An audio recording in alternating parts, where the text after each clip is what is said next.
हिंदी साहित्य क्लास 13। महत्वपूर्ण शब्द। महत्वपूर्ण शब्द में पहला है सबाल्टर्न। सबाल्टर्न मतलब उपाश्रित वर्गीय दृष्टिकोण। सबाल्टर्न मतलब है उपाश्रित वर्गीय दृष्टिकोण। विर्दुप्त। विर्दुप्त का मतलब है बिगड़ा हुआ। तीक्ष्ण का मतलब है तीखा। प्रत्यक्त का मतलब है छोड़ा गया। उन्मूलन का अर्थ है जड़ से समाप्त कर देना। व्यक्तिक का मतलब है व्यक्ति से संबंधित। टैबू का मतलब है वर्जना, जो वर्जित यानी मना हो। टैबू का मतलब है वर्जना, वर्जना मतलब जो वर्जित यानी मना हो। बरक्स। बरक्स का मतलब होता है के सामने। पैट्रियार्की। पैट्रियार्की मतलब पितृसत्ता, मतलब समाज में पुरुषों की ताकत महिलाओं से अधिक है। परिमार्जन। परिमार्जन मतलब साफ सुथरा बनाना। परिमार्जन मतलब साफ सुथरा बनाना। मार्जर। मार्जर मतलब बिल्ली।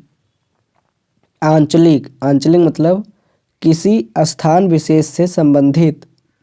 द्वैत। द्वैत मतलब दो में बंटने की स्थिति। व्यथित। व्यथित मतलब दुखी। तल्ख। तल्ख मतलब तीखा। निषिद्ध। निषिद्ध मतलब वर्जित। पूर्व पीठिका। पूर्व पीठिका मतलब पृष्ठभूमि। विभ्रांति। विभ्रांति मतलब गलत धारणा। अस्पृश्यता। अस्पृश्यता मतलब किसी को छूने योग्य नहीं मानना। येन केन प्रकारेण। येन केन प्रकारेण मतलब किसी भी तरह से मैनेज करना। किसी भी तरह से मैनेज करना। अभिधा। अभिधा मतलब सीधेपन से कहना। अभिधा मतलब सीधेपन से कहना। अभिधान। अभिधान मतलब नाम। लक्षणा। लक्षणा मतलब मुहावरे या असंभव प्रतीत होने वाली बातें। मुहावरे या असंभव प्रतीत होने वाली बातें। व्यंजना। व्यंजना मतलब कहे कुछ और अर्थ कुछ और निकले। कहे कुछ और अर्थ कुछ और निकले। ठीक। अब हम देखते हैं नई कहानी के बाद। नई कहानी के बाद आता है सटहोत्री कहानी। नई कहानी के बाद सटहोत्री कहानी। सटहोत्री कहानी को दो भागों में बांटते हैं। एक आ कहानी, दूसरा है 1960 से 2018 यानी 2000 अब तक, यानी 1960 से अब तक। तो सटहोत्री कहानी को दो भागों में, एक आ कहानी और दूसरा अब तक, 1960 से अब तक। तो सटहोत्री कहानी के प्रश्न में, सटहोत्री कहानी के प्रश्न में 50% उत्तर आ कहानी पर लिखें और बाकी संकेत दे दें कि 1960 से अब तक के आंदोलन पर। आ कहानी। पहला है आ कहानी। आ कहानी में गंगा प्रसाद विमल, गंगा प्रसाद विमल का नाम आता है। आ कहानी में मुख्य हैं गंगा प्रसाद विमल, जिसमें 3 पॉइंट हैं। हंगरी जेंस, बीट जनरेशन, विक्षुब्ध पीढ़ी। हंगरी जेंस, बीट जनरेशन, विक्षुब्ध पीढ़ी। हंगरी जेंस, बीट जनरेशन, विक्षुब्ध पीढ़ी। तो आ कहानी में नाम आता है गंगा प्रसाद विमल। दूसरा है समानांतर कहानी। समानांतर कहानी में नाम आता है कमलेश्वर। कमलेश्वर 1972 से 1974, सारिका पत्रिका। समानांतर कहानी में नाम है कमलेश्वर, 1972 से 1974, सारिका पत्रिका।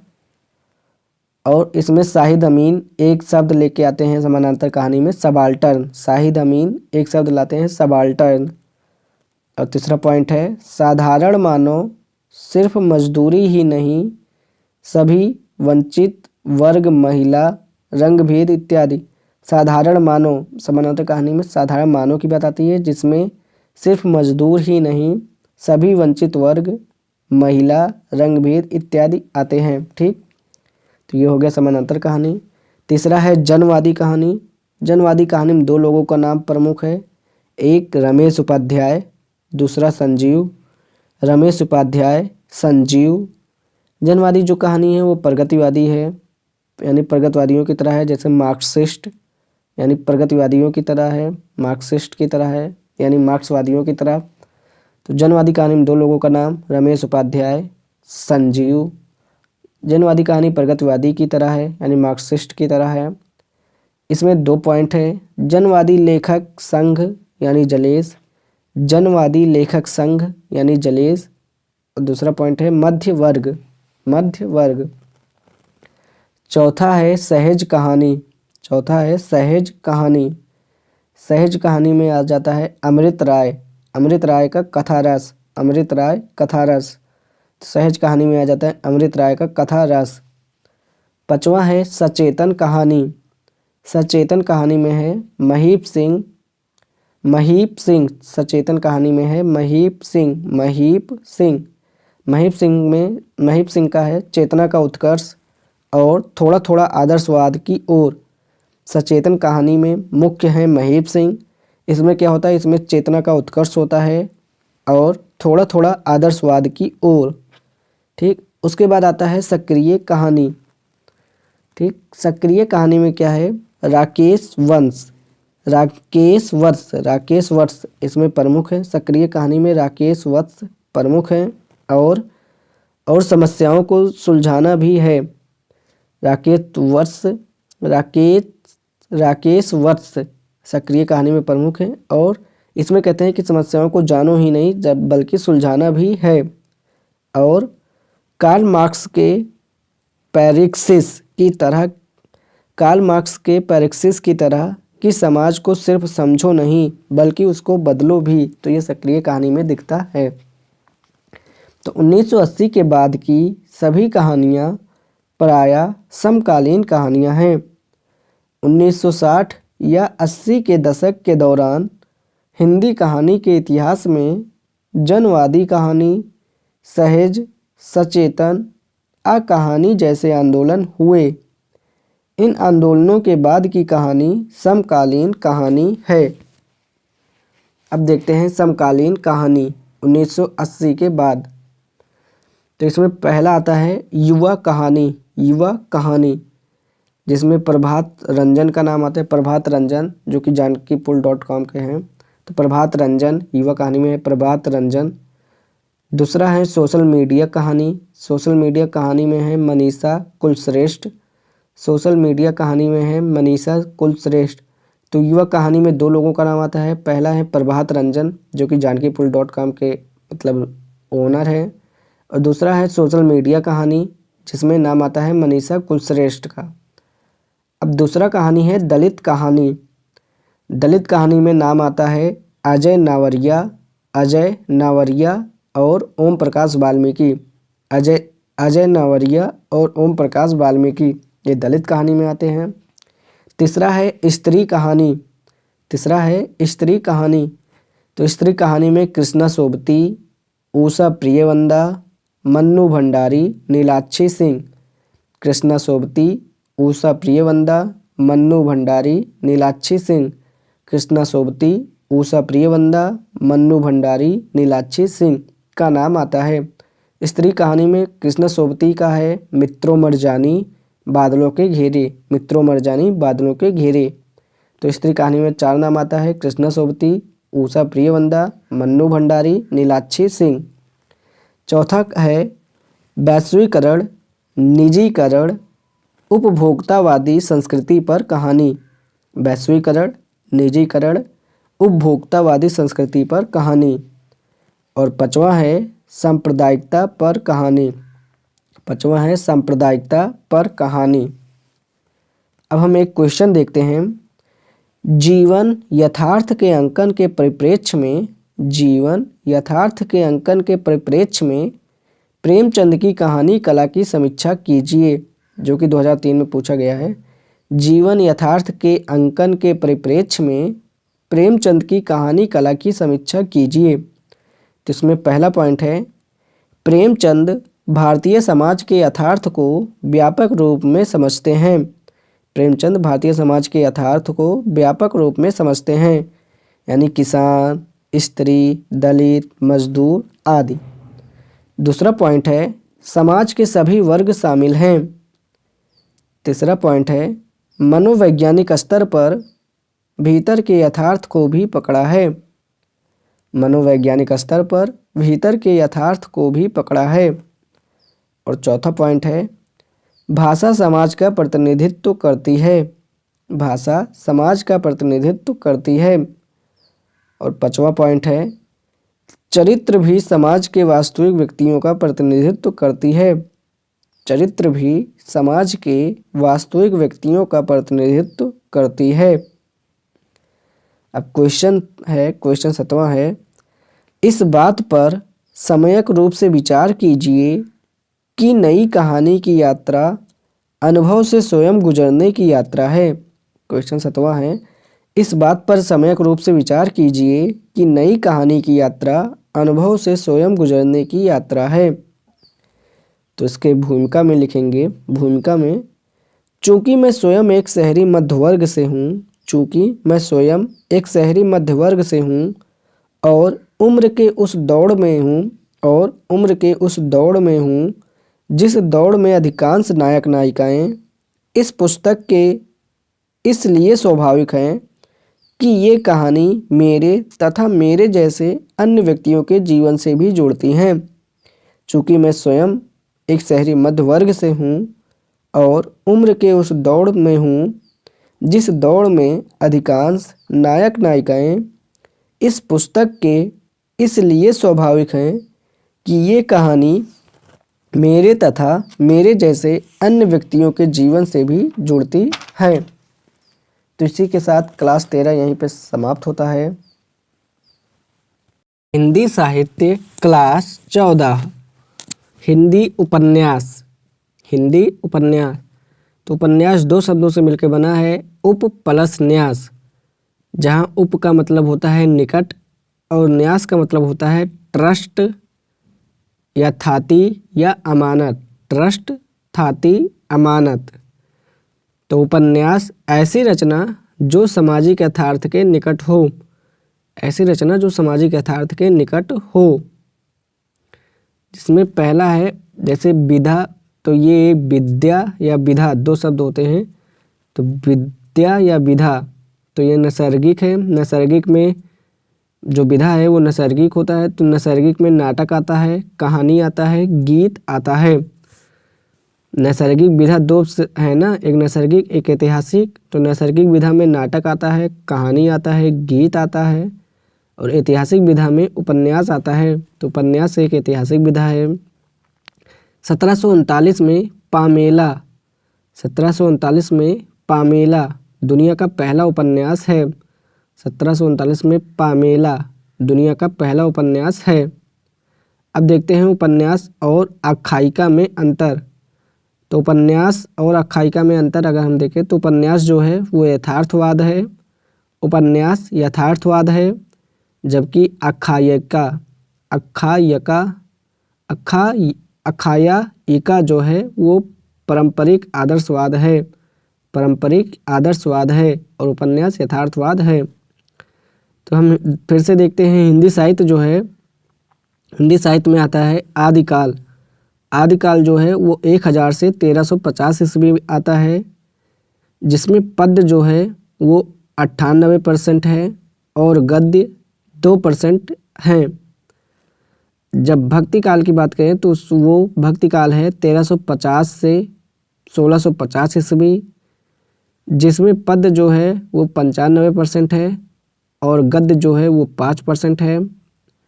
रीत काल की बात करें तो रीत काल आता है 1650 से 1850 ईस्वी, जिसमें पद्य जो है वो 93% है और गद्य जो है वो 7% है। और आधुनिक काल की बात करें तो 1850 से अब तक पद्य जो है इसमें 5% है और गद्य 95% है। ये सब लगभग में है। वेद को जो है तो इसमें क्या किया जाता था, आदिकाल, भक्तिकाल और रीत काल में जब पद्य ज़्यादा थे और गद्य कम था तो क्या किया जाता है, वेद जैसे है तो वेद को श्रुति यानी सुना जाता था, फिर सुन के याद किया जाता था, याद करने के बाद इसे लय में गाया जाता था, इसे लय में गाया जाता था। तो वेद को सुना जाता था, याद किया जाता था, फिर इसे लय में गाया जाता था। और फिर जब आधुनिक में जब क्या हुआ, जब पद्य 5% रह गया और गद्य 95% आया तो लिपि का विकास हुआ। लिपि का विकास हुआ तो धीरे धीरे प्रिंटिंग प्रेस का विकास हुआ, फिर कागज़ का विकास हुआ, फिर ये लिखे जाने लगे। ठीक है, अब देखते हैं उपन्यास का उद्भव। उपन्यास का उद्भव, उपन्यास का इवोल्यूशन हुआ यूरोप में। उपन्यास का इवोल्यूशन हुआ यूरोप में, परंतु भारत में उपन्यास का उद्भव डिफ्यूजन से हुआ। उपन्यास का इवोल्यूशन हुआ यूरोप में, परंतु भारत में उपन्यास का उद्भव डिफ्यूजन से हुआ। ठीक, अब हम देखते हैं मध्यकाल। आधुनिक काल में उस समय की क्या स्थितियां थीं। तो मध्यकाल में सामंतवाद था यानी फ्यूडरलिज्म, जबकि आधुनिक काल में पूंजीवाद है यानी कैपिटलिज्म। मध्यकाल में ग्रामीण जीवन के बारे में बताया जा रहा था, जबकि आधुनिक काल में शहरी जीवन के बारे में। मध्यकाल में संयुक्त परिवार थे, जबकि आधुनिक काल में एकल परिवार हैं। मध्यकाल में धर्म या जाति या नस्ल का महत्व ज़्यादा था, जबकि आधुनिक काल में धर्म या जाति या नस्ल का महत्व कम है। मध्यकाल में कृषि प्रधान अर्थव्यवस्था थी, जबकि आधुनिक काल में उद्योग प्रधान अर्थव्यवस्था है। उद्योग प्रधान अर्थव्यवस्था, तो वर्ग मध्य कृषि प्रधान अर्थव्यवस्था थी और उद्योग प्रधान अर्थव्यवस्था। मध्यकाल में वर्ग जो हैं 2 वर्ग थे मुख्यतः, एक सामंत और दूसरा कृषक। एक सामंत वर्ग, दूसरा कृषक वर्ग।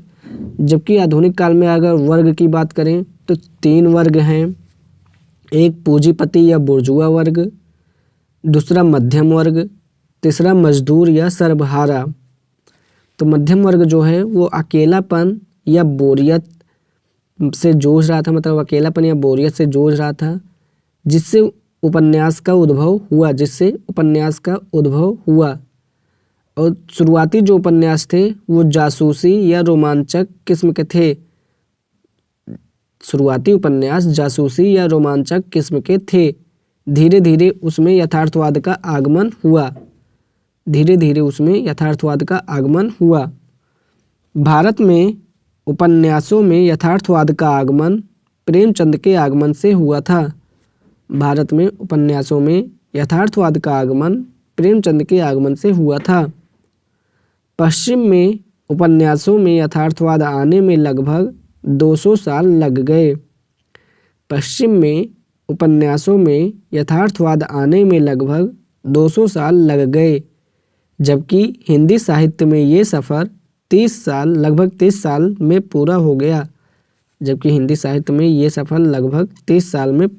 गया। अगर हम देखें सांस्कृतिक परिवर्तन क्यों होता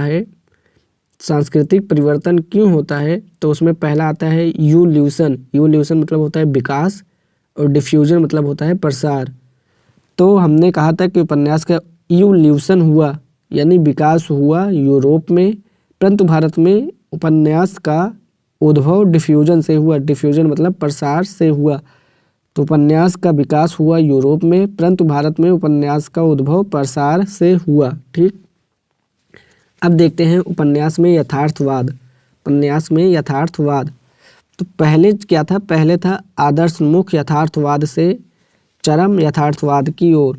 तो पहला पॉइंट है आदर्शमुख यथार्थवाद से चरम यथार्थवाद की ओर, जब प्रेमचंद का दौर आया तो। दूसरा पॉइंट है यथार्थवाद की विभिन्न भूमियाँ, जिसमें यथार्थ जो है वो सामाजिक यथार्थ है, आर्थिक यथार्थ है, मानसिक है, दलित है, स्त्री है।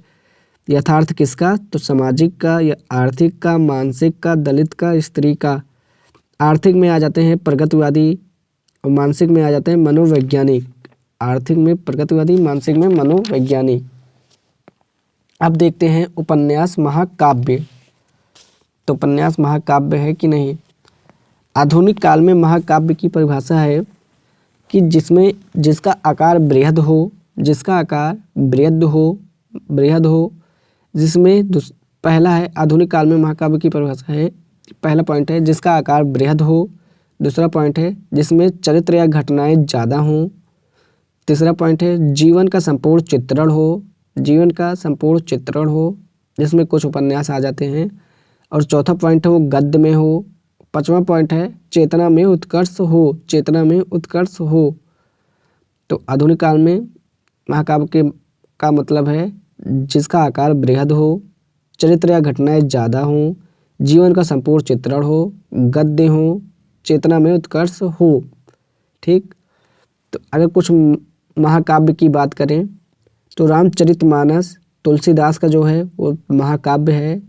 रामचरितमानस तुलसीदास का महाकाव्य है। पृथ्वीराज रासो चंद्रबरदाई का महाकाव्य है। पृथ्वीराज रासो चंद्रबरदाई का महाकाव्य है।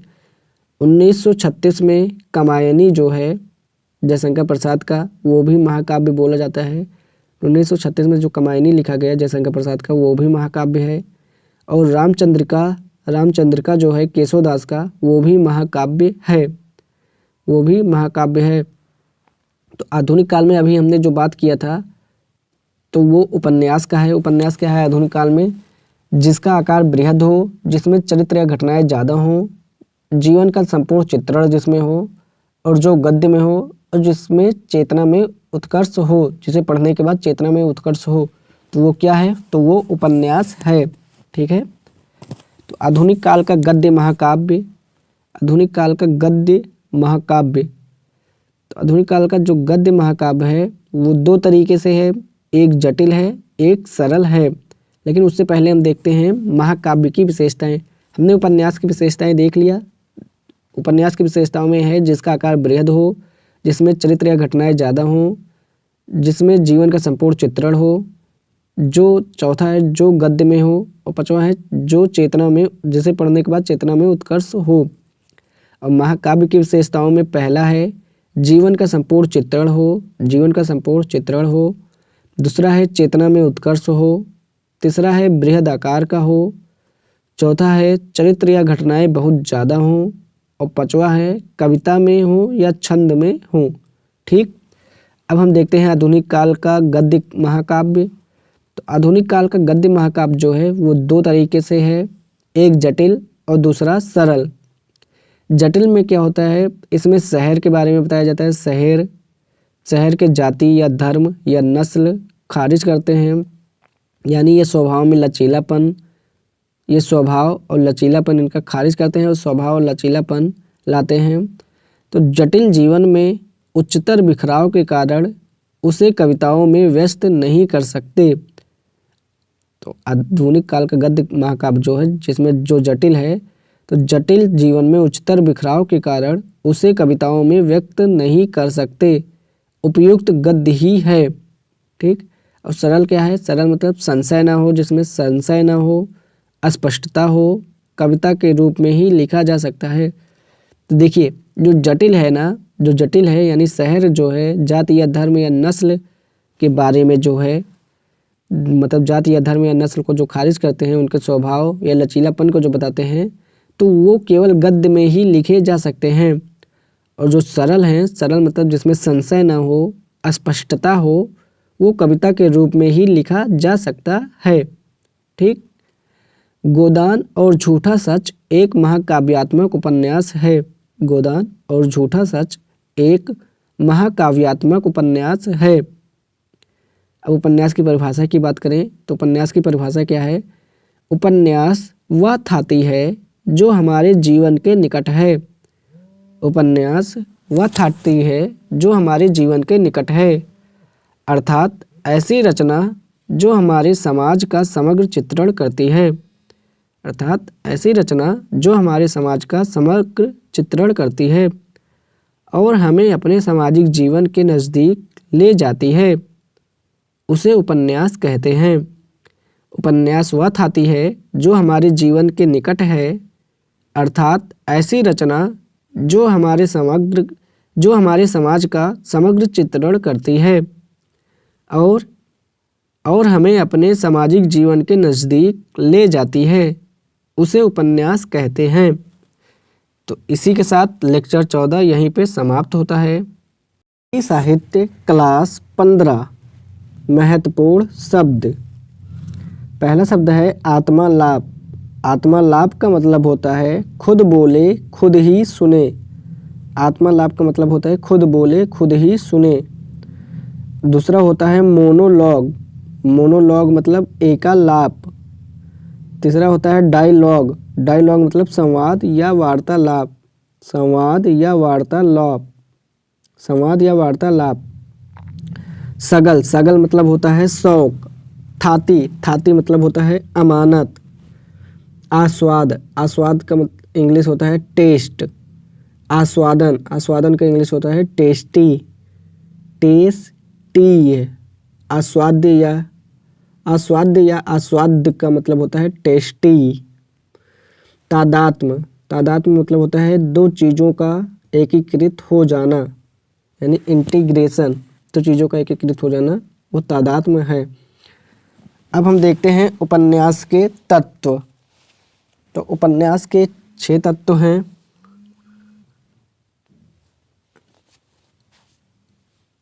उपन्यास की तत्व की बात करें ना तो उपन्यास के 6 तत्व होते हैं। कौन कौन से?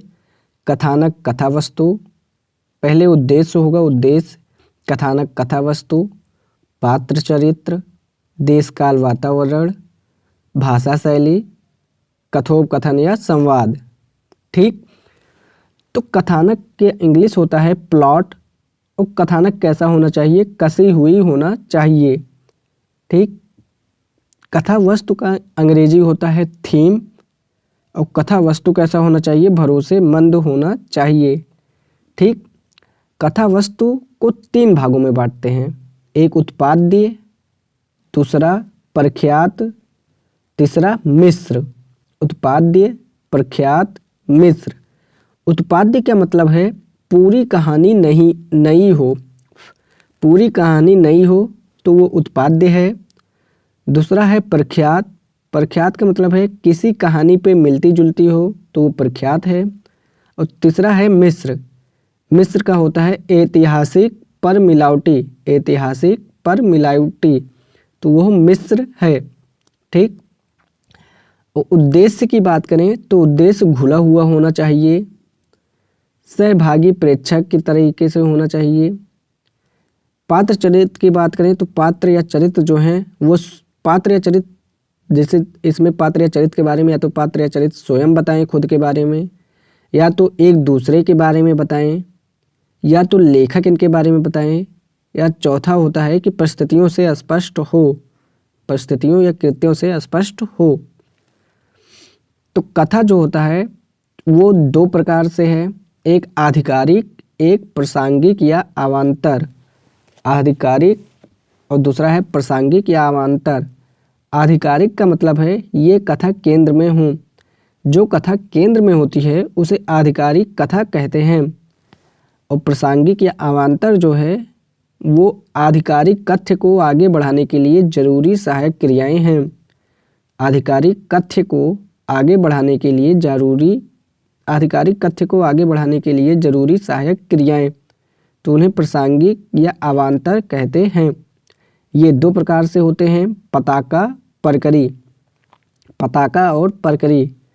पताका जो है वो अंतिम तक साथ चलती रहे तो वो पताका है, अंतिम तक साथ चलती रहे वो पताका है। और परकरी क्या है? जो कुछ देर के लिए हो, जो कुछ देर के लिए हो वो परकरी है। तो और पताका क्या है? अंतिम तक साथ चलती रहे, यानी इसमें आकस्मिकता या संयोग, नाटकीयता में आकस्मिकता या संयोग होता है। किसी विशेष ध्वनि या ध्वनियों के विशेष समूह के बार बार आने से अगर रचना का सौंदर्य बढ़ जाए तो उसे नादात्मकता या नाद योजना या ध्वन्यात्मकता या ध्वनि योजना कहते हैं। किसी विशेष ध्वनि या ध्वनियों के विशेष समूह के बार बार आने से अगर रचना का सौंदर्य बढ़ जाए तो उसे नादात्मकता या नाद योजना या ध्वन्यात्मकता या ध्वनि योजना कहते हैं। ठीक, अब देखते हैं उपन्यास से संभावित प्रश्न, हिंदी उपन्यास का इतिहास। ठीक, इसमें पहला प्रश्न है, उपन्यास और यथार्थवाद का संबंध स्पष्ट करें। क्या यह कहा जा सकता है कि प्रेमचंद के बाद का हिंदी उपन्यास यथार्थ की विभिन्न भूमियों का प्रकाशन मात्र है? 3 स्टार। दूसरा प्रश्न है, उपन्यास के उद्भव में पूंजीवाद और मध्य वर्ग की भूमिका। उपन्यास के उद्भव में पूंजीवाद और मध्य वर्ग की भूमिका 1 स्टार। तीसरा प्रश्न है, उपन्यास को आधुनिक युग का महाकाव्य क्यों कहा जाता है? विशेष रूप से गोदान के संदर्भ में इस कथन की समीक्षा करें। 3 स्टार। चौथा प्रश्न है, हिंदी का पहला उपन्यास। 2 स्टार। 5वां प्रश्न है, प्रेमचंद पूर्व हिंदी उपन्यास। 2 स्टार। 6ठा प्रश्न है, प्रेमचंद के प्रमुख उपन्यासों का परिचय देते हुए सिद्ध कीजिए कि उन्होंने हिंदी उपन्यासों की कर्मभूमि ही नहीं बदली, उसका कायाकल्प ही कर दिया। 5 स्टार। 7वां प्रश्न है, प्रेमचंदोत्तर हिंदी उपन्यासों की विकास यात्रा पर संक्षिप्त निबंध लिखिए। प्रेमचंदोत्तर हिंदी उपन्यासों की विकास यात्रा पर संक्षिप्त निबंध लिखिए। 3 स्टार। 8वां प्रश्न है, हिंदी के मनोवैज्ञानिक उपन्यासकार और उपन्यास की टिप्पणी। 3 स्टार। 9वां प्रश्न है, उपन्यासकार जैनेंद्र तथा उनके प्रमुख उपन्यास। 3 स्टार। 10वां प्रश्न है, जैनेंद्र के नारी चरित्र। 3 स्टार। 11वां प्रश्न है, हिंदी के प्रगतिवादी उपन्यासकार तथा उनके उपन्यास। 2 स्टार। 12वां प्रश्न है, उपन्यासकार यशपाल तथा उनके प्रमुख उपन्यास। 3 स्टार। 13वां प्रश्न है, यशपाल का झूठा सच और देश विभाजन की समस्या। 2 स्टार। 14वां प्रश्न है, सामाजिक यथार्थ के उपन्यास प्रेमचंद के बाद। 2 स्टार। 15वां प्रश्न है, उपन्यासकार भीष्म साहनी और उनके प्रमुख उपन्यास। 3 स्टार। 16वां प्रश्न है, उपन्यास तमस और सांप्रदायिकता की समस्या। 3 स्टार। 17वां प्रश्न है, आंचलिक उपन्यास तथा उसकी विशेषताएं। 3 स्टार। 18वां प्रश्न है, आंचलिक उपन्यासों की शक्तियाँ और सीमाएं।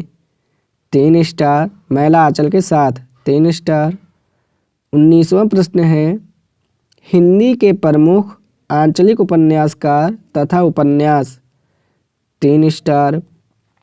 20वां प्रश्न है, फणीश्वर नाथ रेणु तथा उनके उपन्यास। 4 स्टार। और 21वां प्रश्न है, नया उपन्यास। 3 स्टार। 22वां प्रश्न है, समकालीन उपन्यास से आप क्या समझते हैं?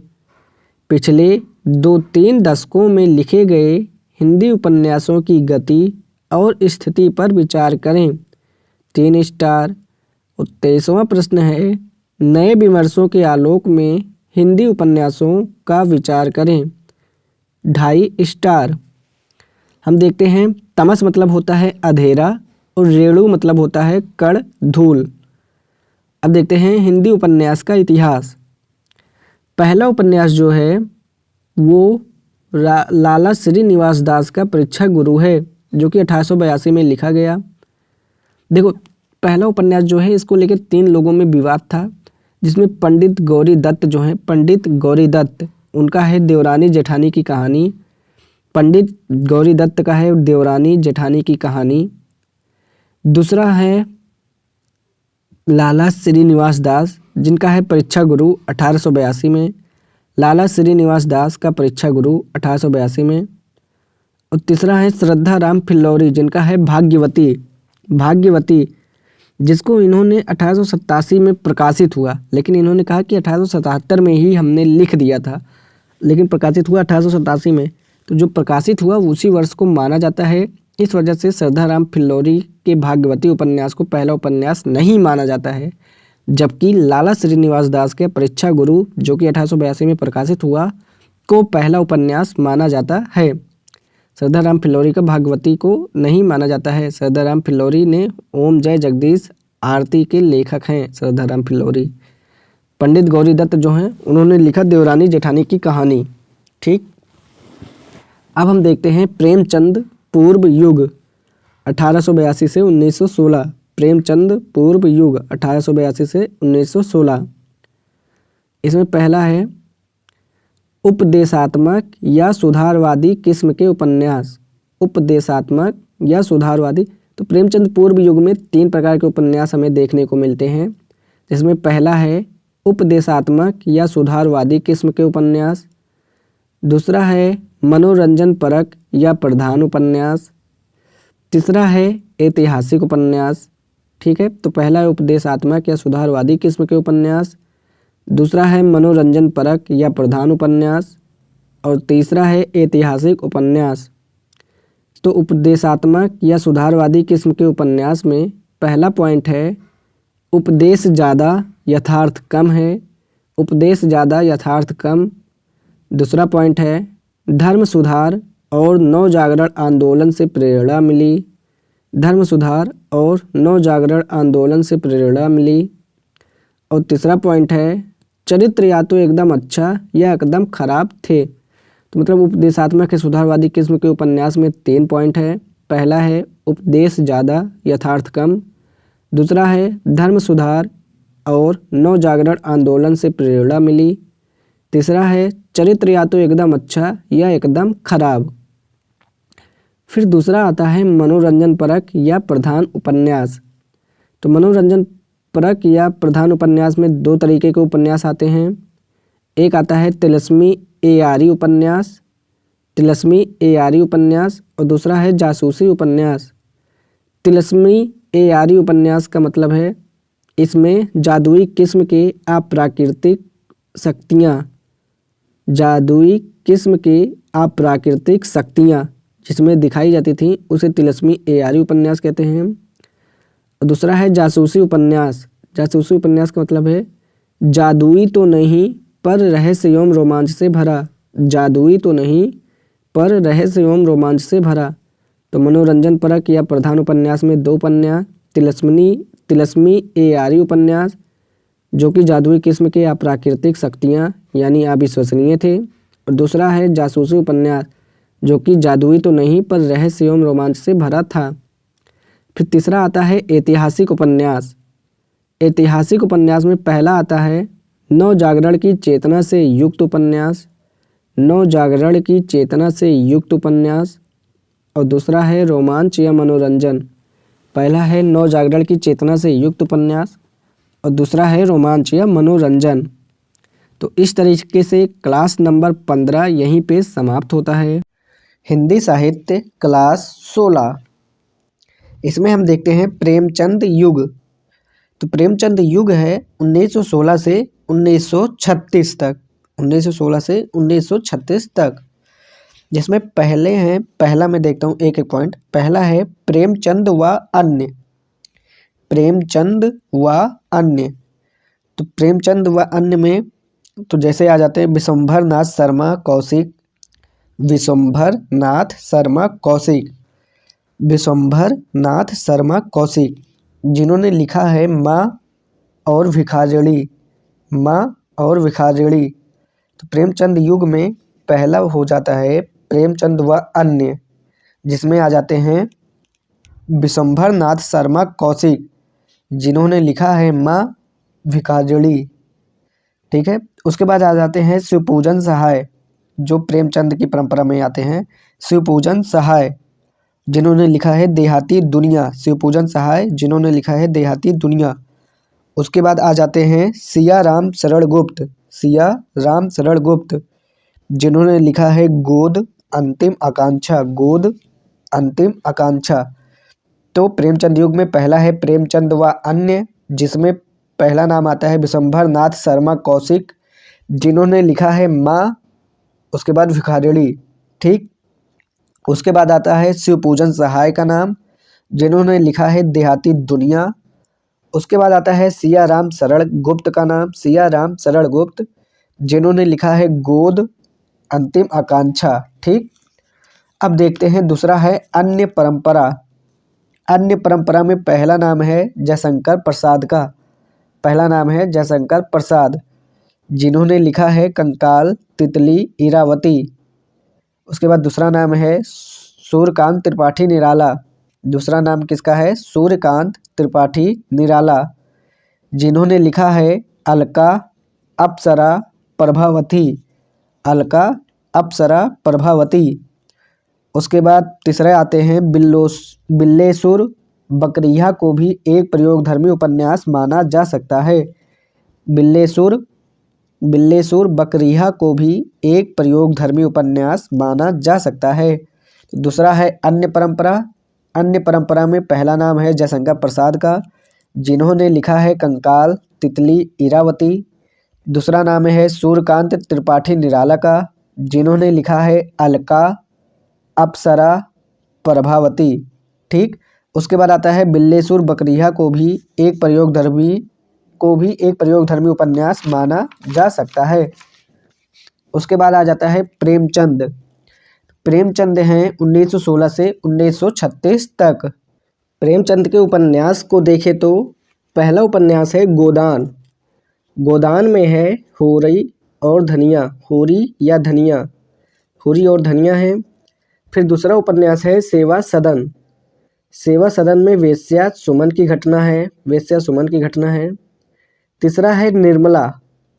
निर्मला में बेमेल विवाह की मतलब वो घटना है, बताया गया है, जिसमें तोताराम और निर्मला की शादी होती है। तोताराम ही मनसाराम है। ठीक। तो निर्मला बेमेल विवाह की समस्या बताई गई है। तोताराम, निर्मला और मनसाराम इसमें नायक मतलब पात्र हैं। फिर चौथा इनका उपन्यास है गबन। गबन में भ्रष्टाचार या अनियंत्रित इच्छाओं के बारे में बताया गया है। भ्रष्टाचार या अनियंत्रित इच्छाएं बताई गई हैं। किसका बताया गया है? रमानाथ और जालपा। रमानाथ और जालपा मतलब जालपा जो रमानाथ ने 3 कस्में खाई थी वही है, तो रमानाथ जालपा। ठीक। और इनका 5वां उपन्यास है प्रेमाश्रय और कर्मभूमि। प्रेमाश्रय और कर्मभूमि। प्रेमाश्रम और कर्मभूमि, जिसमें किसान और जमींदारों के द्वंद्व को बताया गया है। प्रेमाश्रम और कर्मभूमि उपन्यास में प्रेमाश्रम जो है वो प्रेम शंकर से निकला है। ठीक है, प्रेम शंकर मतलब इसमें मुख्य पात्र हैं। उसके बाद जो अगला यानी 6ठे नंबर का उपन्यास है उसका नाम है रंगभूमि। रंगभूमि में सूरदास के माध्यम से औद्योगिकरण के खिलाफ संघर्ष दिखाया गया है। महाजनी सभ्यता पूंजीवाद। सूरदास के माध्यम से महाजनी सभ्यता पूंजीवाद के दिखाया गया है, औद्योगिकरण के खिलाफ संघर्ष दिखाया गया है महाजनी सभ्यता पूंजीवाद के द्वारा। ठीक है। और जो 7वां उपन्यास है कायाकल्प। कायाकल्प में सांप्रदायिकता के बारे में बताया गया है। ठीक है। तो पहला उपन्यास है गोदान, दूसरा है सेवा सदन, तीसरा है निर्मला, चौथा है गबन, 5वां है प्रेमाश्रम और कर्मभूमि, 6ठा है रंगभूमि और 7वां है कायाकल्प। अब देखते हैं दूसरा पॉइंट इसमें है हिंदी उपन्यास में प्रेमचंद का योगदान। तो अगर पूछा जाए हिंदी उपन्यास में प्रेमचंद का योगदान, तो सबसे पहले हम उद्देश्य लिखेंगे, फिर दृष्टिकोण लिखेंगे, फिर विषय वस्तु लिखेंगे, उसके बाद शिल्प लिखेंगे। ठीक। अब देखते हैं प्रेमचंदोत्तर युग, जिसमें पहला है मनोवैज्ञानिक उपन्यास या धारा। तो मनोवैज्ञानिक उपन्यास या धारा में 2 उपन्यास है। एक है कॉमन सेंस साइकोलॉजी और दूसरा है एकेडमिक साइकोलॉजी। और दूसरा है एकेडमिक साइकोलॉजी। तो कॉमन सेंस साइकोलॉजी में आते हैं प्रेमचंद, यशपाल, नरेश मेहता, राजेंद्र यादव, मन्नू भंडारी। और मन्नू भंडारी का आपका बंटी एक प्रसिद्ध उपन्यास है। तो कॉमन सेंस साइकोलॉजी में कौन कौन आते हैं? प्रेमचंद, यशपाल, नरेश मेहता, राजेंद्र यादव, मन्नू भंडारी। प्रेमचंद, यशपाल, नरेश मेहता, राजेंद्र यादव, मन्नू भंडारी। दूसरा है जो एकेडमिक साइकोलॉजी। तो एकेडमिक साइकोलॉजी में फ्रायड एडलर युंग के मनोविश्लेषणवाद का अध्ययन किया जाता है, जिसमें मनोविश्लेषणवाद में आता है चेतन, अवचेतन, अचेतन, चेतन, अवचेतन, अचेतन का अध्ययन किया जाता है। इड, ईगो, सुपर ईगो का अध्ययन किया जाता है। और इसमें बताया जाता है इडियस या इलेक्ट्रा के बारे में बताया गया है, इडियस या इलेक्ट्रा के बारे में बताया गया है मनोविश्लेषणवाद में। और चौथा है इसमें उदात्तीकरण यानी सब्लिमेशन के बारे में बताया गया है, जहाँ पे उदात्तीकरण या सब्लिमेशन का मतलब होता है प्रेम को विस्तृत रूप दे देना, प्रेम को विस्तृत रूप दे देना, प्यार खत्म पर वक्त पर दोस्त की तरह पेश, प्यार खत्म पर वक्त पर दोस्त की तरह पेश, तो इसे कहते हैं उदात्तीकरण यानी सब्लिमेशन। और तो एकेडमिक साइकोलॉजी यानी मनोविश्लेषणवाद में कौन कौन से कवि आते हैं या उनकी कौन कौन सी रचना आती है, तो पहले तो आते हैं जैनेंद्र। कौन आते हैं? जैनेंद्र। तो जैनेंद्र जो हैं वो फ्रायड और गांधीवाद से मतलब गांधी जी से प्रभावित हैं। इनकी प्रमुख उपन्यास या कहानी है परख, सुनीता, त्यागपत्र। जैनेंद्र का उपन्यास या कहानी है परख, सुनीता, त्यागपत्र। फिर दूसरे आते हैं जैनेंद्र के बाद अज्ञेय। तो अज्ञेय जो हैं वो फ्रायड, सार्त्र, टी.एस. इलियट और डी.एच. लॉरेंस से प्रभावित हैं। Freud, Sartre, T.S.. इलियट और डी.एच. लॉरेंस के मनोविश्लेषणवाद से प्रभावित है। इनका अगर उपन्यास की बात करें तो इनका पहला उपन्यास है शेखर एक जीवनी, शेखर एक जीवनी, जिसमें मुख्य पात्र हैं शेखर और शशि, शेखर और शशि। तो इनका पहला उपन्यास हो गया शेखर एक जीवनी। दूसरा है नदी के द्वीप, नदी के द्वीप, इनका दूसरा उपन्यास है नदी के द्वीप। और तीसरा है अपने अपने अजनबी, नदी के द्वीप, अपने अपने अजनबी। तो मनोविश्लेषणवाद में पहले हैं जैनेंद्र। जैनेंद्र जो हैं वो फ्रायड और गांधी के मनोविश्लेषणवाद से प्रभावित हैं। इनका उपन्यास है परख, सुनीता, त्यागपत्र। फिर दूसरे नंबर पे आते हैं अज्ञेय। अज्ञेय जो हैं वो फ्रायड, सार्त्र, टी.एस. इलियट और डी.एच. लॉरेंस के मनोविश्लेषणवाद से प्रभावित हैं। इनका उपन्यास है शेखर एक जीवनी, जिसमें मुख्य पात्र हैं शेखर और शशि। दूसरा है नदी के द्वीप और तीसरा है अपने अपने अजनबी। और तीसरे नंबर पर आते हैं इलाचंद जोशी, इलाचंद जोशी। तो इलाचंद जोशी जो हैं उनके उपन्यास का नाम है जहाज का पंछी। तो इलाचंद जोशी जो हैं उनके उपन्यास का नाम जहाज का पंछी। उसके बाद आते हैं चौथे नंबर पे डॉक्टर देवराज, डॉक्टर देवराज। इनके उपन्यास का नाम है अजय की डायरी, इनके उपन्यास का नाम है अजय की डायरी। तो मनोविश्लेषणवाद में आते हैं जैनेंद्र, अज्ञेय, इलाचंद जोशी और डॉक्टर देवराज। इलाचंद जोशी का उपन्यास है जहाज का पंछी और डॉक्टर देवराज का है अजय की डायरी।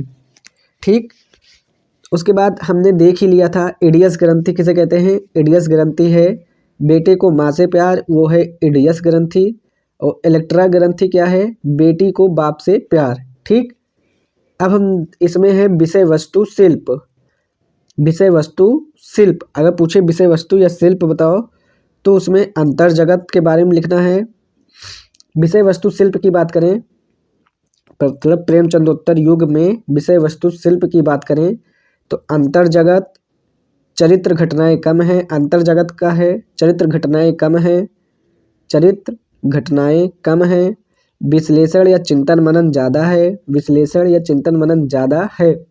और अगर शैली की बात करें तो उत्तम पुरुष शैली है, शैली में उत्तम पुरुष शैली है, प्रतीकों का प्रयोग ज़्यादा है, आमूर्त या मौन भाषा का इस्तेमाल ज़्यादा है। यानी उत्तम पुरुष शैली है, प्रतीकों का प्रयोग ज़्यादा है, आमूर्त या मौन भाषा का इस्तेमाल ज़्यादा है।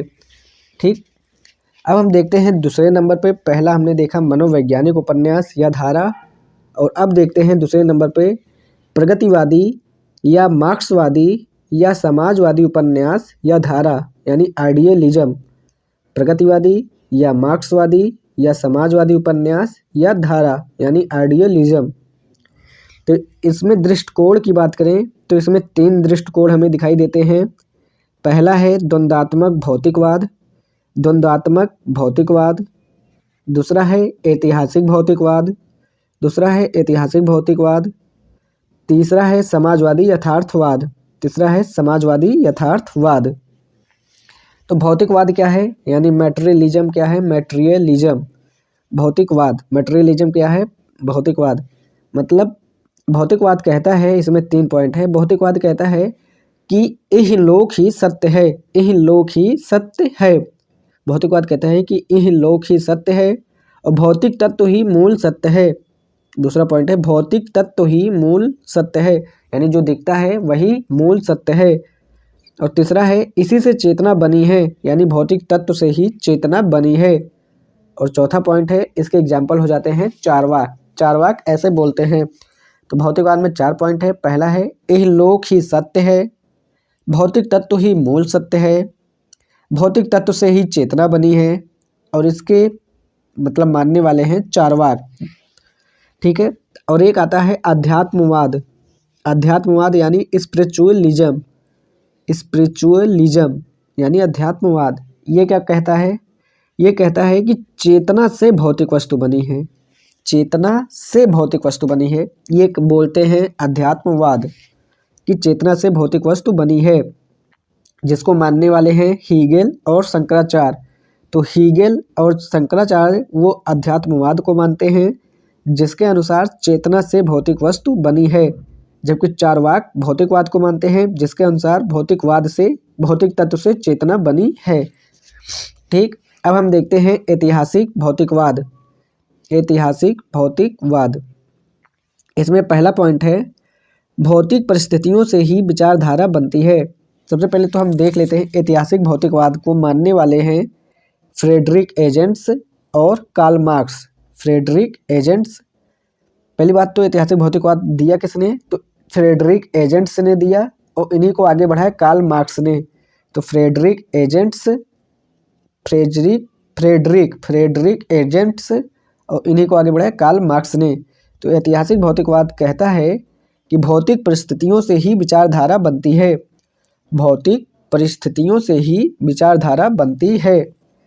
यानी जैसे मोड ऑफ प्रोडक्शन होगा, यानी उत्पादन प्रणाली या अर्थव्यवस्था जैसी होगी, वैसे ही विचारधारा बनेगी। तो इसमें 2 चीज़ें आती हैं, जैसे 2 यस आता है। एक यस का मतलब है डीप स्ट्रक्चर यानी बुनियादी ढांचा, और दूसरा है सुपर स्ट्रक्चर्स यानी ऊपरी ढांचा। तो अगर बुनियादी ढांचा जहाँ पे होगा वहाँ अर्थव्यवस्था थोड़ी अच्छी होगी, और जहाँ सुपर स्ट्रक्चर होगा ऊपरी ढांचा, वहाँ मतलब कुछ नहीं। तो भौतिक परिस्थितियों से ही विचारधारा बनती है, उत्पादन प्रणाली या अर्थव्यवस्था यानी mode of production. Mode of production में 2 यस हैं, एक तो डीप स्ट्रक्चर यानी बुनियादी ढांचा, और दूसरा है सुपर स्ट्रक्चर्स यानी ऊपरी ढांचा। तो बुनियादी ढांचा जो है वही अर्थव्यवस्था है। ठीक। अब एक शब्द आता है प्रैक्सिस। प्रैक्सिस क्या है, प्रैक्सिस है दुनिया को समझो ही मत बदलो भी, दुनिया को समझो ही मत उसे बदलो भी। ठीक है। तो इसी के साथ लेक्चर नंबर 16 यहीं पे समाप्त होता है।